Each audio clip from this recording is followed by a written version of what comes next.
Olá, meu nome é Nicolas, estou cursando Engenharia Eletrônica na UTFPR de Toledo. Nesse vídeo, vou tratar do tema que é o movimento angular.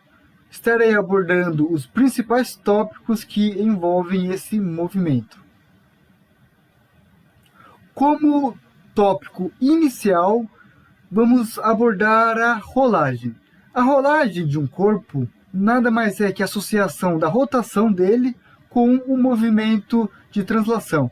Então, iniciando pelo movimento de rotação, temos aqui um corpo, geralmente ele é rígido e esférico.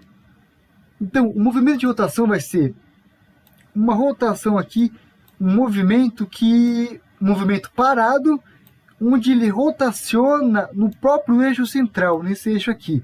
Então aqui estou considerando um movimento no sentido horário, onde esse círculo, essa esfera, ela vai rotacionar no movimento no sentido horário, no próprio eixo. Então ela não se desloca pelo espaço, ela vai ficar parada e girando. O movimento de rotação é um giro. Já o movimento de translação é quando esse corpo aqui, ele se desloca pelo espaço. Então, como é que vai ficar? Então, esse centro aqui de circunferência, ele vai se movimentar no sentido do movimento que está o corpo, né? Então, ele tem uma velocidade central aqui que se desloca para o sentido que ele está se locomovendo. Então, o que vai ser o movimento de rolagem? Vai ser a associação dessa rotação com esse movimento de translação. Então, como que isso aqui vai se dar matematicamente? Então, como primeira equação desse movimento, a gente vai ter aqui, a velocidade do centro de massa vai ser igual à velocidade angular vezes o raio do corpo envolvido. Já a velocidade angular, ela vai ser dada por essa outra equação aqui, que nada mais vai ser a variação do deslocamento angular sobre a variação do tempo. O que isso significa? Então, a velocidade que o ângulo se modifica vai ser, nesse corpo aqui, esse ângulo, sobre o tempo que ele leva para se deslocar, considerando esse movimento aqui no sentido horário. Então, esse ângulo aqui vai ser dado um tempo, e esse tempo vai ser a relação dando a velocidade angular dele. Então, a velocidade angular vezes o raio desse corpo, que nada mais é do que essa medida aqui, vai ser a velocidade do centro de massa. Então, vai ser a velocidade que esse corpo vai estar se deslocando por uma superfície. Então, ainda no termo de rolagem, é importante dizer o seguinte: em uma superfície onde esse corpo está rolando, vai existir as seguintes velocidades. Então, a velocidade do centro para frente, o movimento de translação, o movimento dessa parte superior, que é devido à rotação. E também, aqui no inferior, oposto à velocidade superior. Esse corpo ele está rotacionando. Então, associando esses movimentos, faz a rolagem. Agora, em um sistema puro, a gente vai ter que, nesse ponto aqui, onde o corpo faz contato com a superfície, um movimento puro, ou seja, um movimento que não existe deslizamento, a velocidade relativa desse ponto com a superfície vai ser zero, porque não existe o deslizamento. Então, nesse caso, a nossa rolagem é considerada pura. Então o que é o movimento de rolagem? A associação da rotação do corpo com o movimento de translação dele. Caso esse movimento seja puro, a velocidade do centro de massa dele vai ser essa aqui.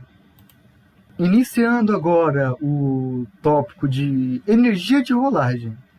Então, como visto anteriormente, a rolagem nada mais é que a associação da rotação com a translação do corpo. Então aqui, como é que se dá a energia de rolagem? Vai ser a energia de rotação mais a energia de translação do corpo. E como que se dá a energia de rotação? A energia de rotação, ela se dá por essa equação aqui, que vai ser o momento de inércia vezes a velocidade angular ao quadrado vezes o meio. Então, essa aqui é a energia de rotação. E a energia de translação, ela é dada por essa aqui, ó. Que, então, vai ser a massa do corpo vezes a velocidade ao quadrado vezes meio. Então, a energia de translação é dada por essa equação e a energia de rotação por essa. Desse jeito, a gente consegue fazer uma quarta equaçãozinha que vai dizer a energia de rolagem, que ela vai ser essa associação das duas equações, que vai ficar assim.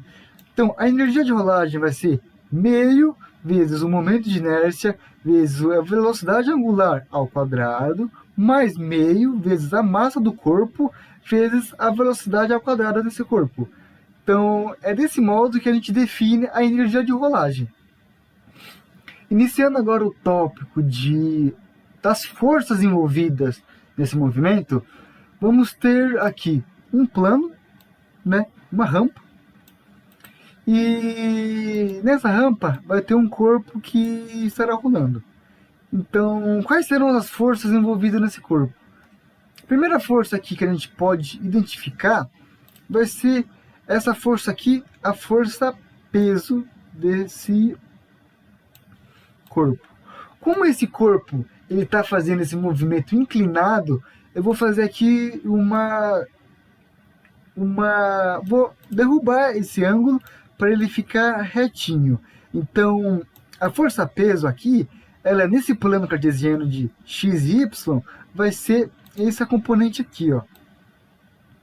Nesse sentido aqui. Então, essa força aqui é a força peso.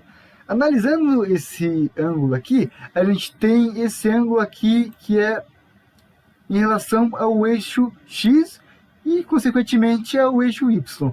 Então, como é que vai ficar essa força, a decomposição dessa força? Então, aqui no eixo y, a gente vai ter a força depositada em y, que vai ser essa força aqui.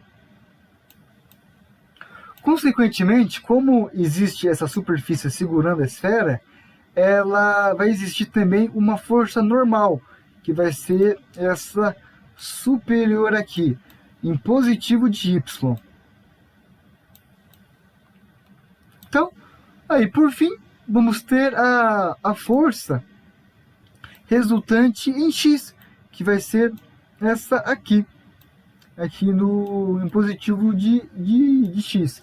Então, qual que é a relação dessas forças? Então, deslizando sobre uma rampa. Então, vai ser esse ângulo aqui, em relação ao y a x, vai dar uma decomposição em y, uma normal em y, e a força peso resultante em y, que nesse caso elas vão se anular, tendo como fim essa força resultante em x aqui, representado pela seta azul, que vai ser a força peso em x.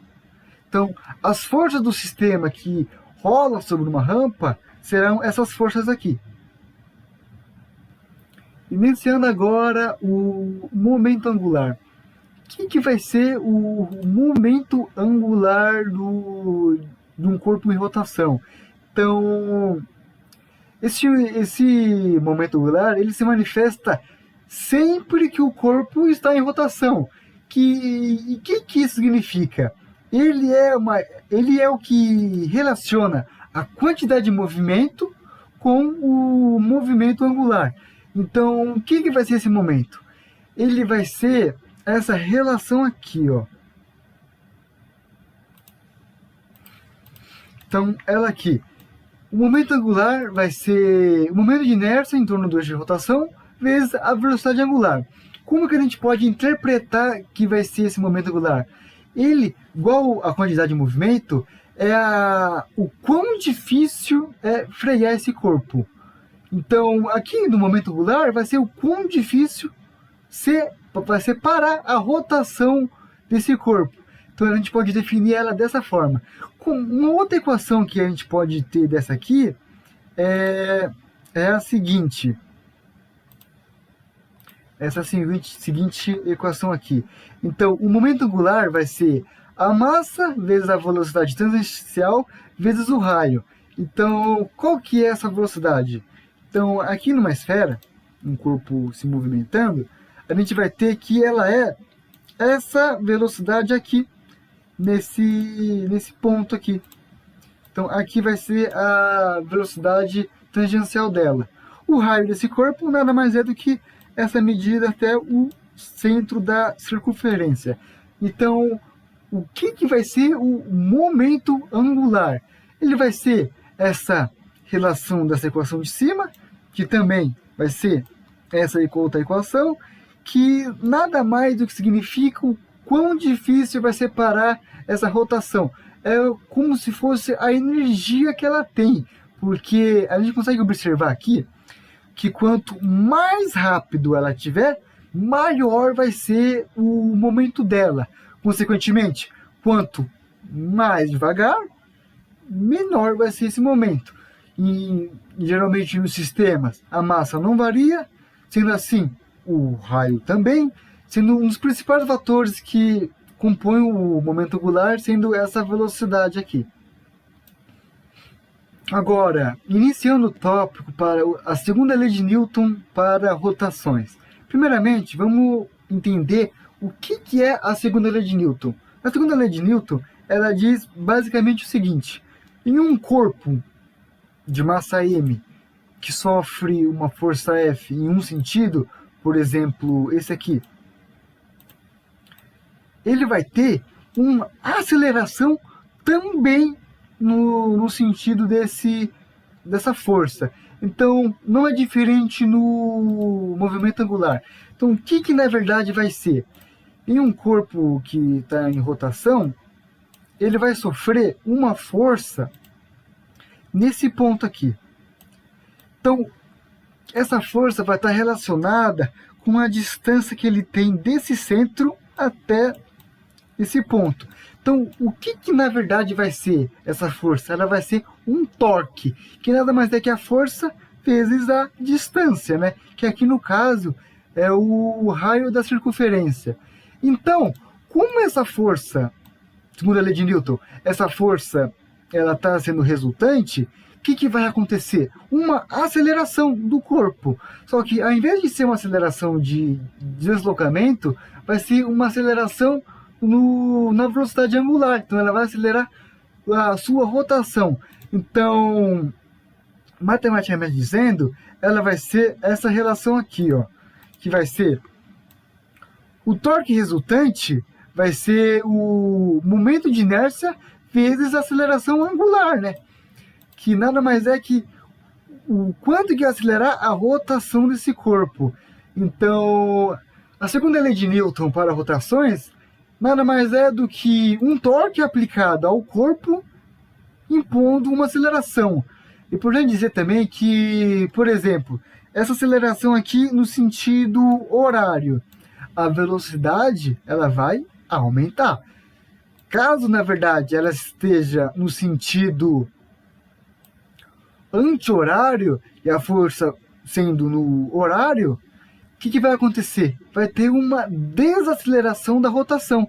Então, é muito similar à segunda lei de Newton normal para corpos em movimento linear, que é muito comparável com em movimento angular, segunda lei de Newton para movimento angular.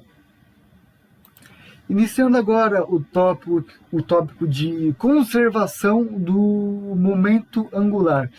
O que significa essa conservação? Nada mais é que o momento angular inicial vai ser igual ao momento angular final, igual essa equação que eu estava dizendo, Então, o momento inicial vai ser igual ao final.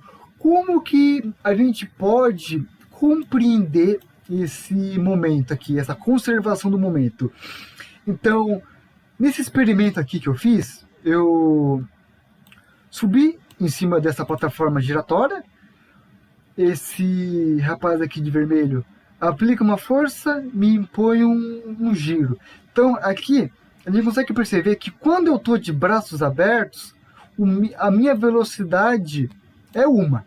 Quando eu fecho os braços, eu ganho velocidade. Eu tenho mais velocidade do que com braços abertos. Então, o que significa? De braço aberto, eu estou devagar. De braços fechados, eu estou mais rápido. Então, como é que a gente pode dar isso aqui? Então, como o momento angular ele é igual, como é que vai ficar? Então, aqui, no instante inicial que eu estou de braços abertos, eu tenho aqui um raio maior e uma velocidade menor. Quando eu fecho os braços, eu vou ter, na verdade, agora o meu raio descendo, igual essa equação aqui diz, eu vou ter o meu raio descendo, diminuindo no caso, e a minha velocidade aumentando. Então, o momento angular ele acaba sendo o mesmo, porque a energia ela vai se conservar, e minha massa também. Então, quais são as variáveis? O raio e a velocidade. Então, braços abertos, velocidade menor. Braços fechados, maior velocidade. E também isso serve para qualquer momento. Então, aqui, durante esse experimento, eu começo de braços abertos, fecho, agora eu vou fechar, abro, diminuo a velocidade, fecho de novo, aumento a velocidade e fica nesse tipo de movimento. Com o tempo eu acabo desacelerando, né, perdendo a energia total, por causa dos atritos que tem na plataforma. Então, a conservação da energia, com esse experimento, assim, eu posso comprovar que a energia inicial é igual à energia final. O momento angular inicial é igual ao momento angular final. Agora, iniciando o tópico da precessão do giroscópio. O que é a precessão do giroscópio? Nesse experimento aqui, onde eu tenho aqui uma roda de bicicleta, nesse instante aqui, ela está em uma rotação e ela está sofrendo a força da gravidade, né? A força-peso.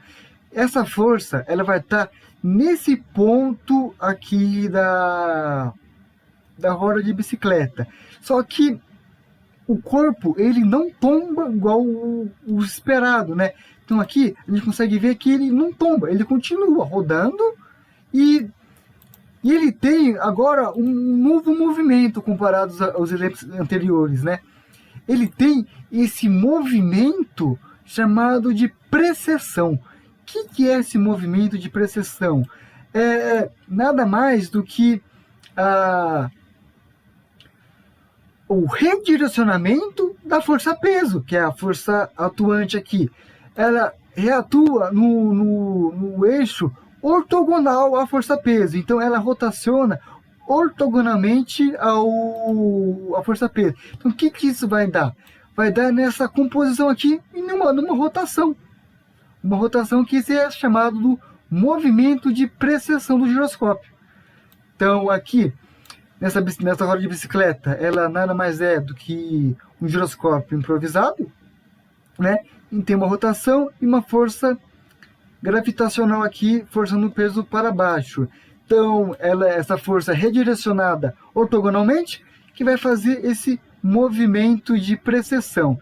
Então, também aqui, ó, no experimento, quando eu freio a roda da bicicleta com as mãos, é visível que o ângulo que ela fica acaba sendo menor até um ponto que a rotação não é mais significante para fazer com que a força-peso se redirecione. Então, nesse instante aqui, eu tenho uma contínua redireção da força-peso. Já aqui onde a rotação é insuficiente, ela não interfere em nada a força-peso.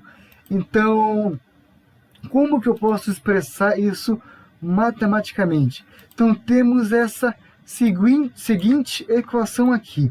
Então, a velocidade angular de precessão, que é o movimento de rotação, vai ser igual ao torque da força externa dividido pelo momento angular do corpo. Então, aqui, esse torque, no exemplo, era a força-peso, e esse momento angular seria a velocidade que eu tinha antes de frear e depois, né? Então, a velocidade angular de precessão vai ser relacionado com essa fraçãozinha aqui. Então, o que é o movimento de precessão do giroscópio? Nada mais é do que a redireção de uma força que, convencionalmente, seria para tombar o corpo. E, em vez de tombar, ela é redirecionada e faz esse movimento de precessão, esse movimento angular. Então, nesse vídeo abordamos vários temas, entre eles a rolagem, força e energia cinética de rolagem, momento angular, segunda lei de Newton para rotações, a conservação do momento angular e o movimento de precessão do giroscópio.